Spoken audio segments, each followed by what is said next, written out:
আসসালামু আলাইকুম। সবাইকে আন্তর্জাতিক মাতৃভাষা দিবসের শুভেচ্ছা। কেমন আছেন সবাই? আমি চলে গিয়েছিলাম আলাইনাকে নিয়ে বাগেরহাটের কেন্দ্রীয় শহীদ মিনারে।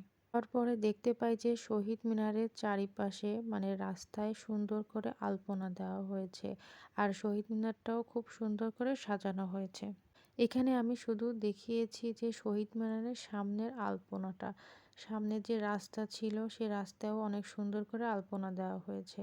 এখানে আলাইনা বসে পড়েছে রং তুলি নিয়ে আলপনা দেওয়ার জন্য।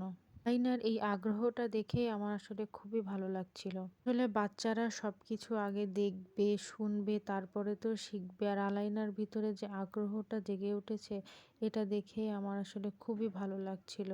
আমি আলাইনাকে নিয়ে যে সময় যাই তখন বাজে রাত ৯টা। তখনও রাস্তায় অনেকেই আলপনা দিচ্ছিল। কাজ তখনও কমপ্লিট হয়নি। আর এই সময় আলাইনাও রং তুলি নিয়ে বসে পড়েছে। আলাইনার এই আলপনা দিতে দেখে অনেকে আলাইনার ছবি তুলছিল যে এত ছোট বাচ্চা আলপনা দেওয়ার যে আগ্রহ জমেছে এটাই তাদের কাছে অনেক বড় মনে হচ্ছিল। তো খুব সুন্দর করে সে যতটুকু পারে চেষ্টা করেছে দেওয়ার। আজকের ভিডিওটা এই পর্যন্তই। সবাই ভালো থাকবেন। আল্লাহ হাফেজ।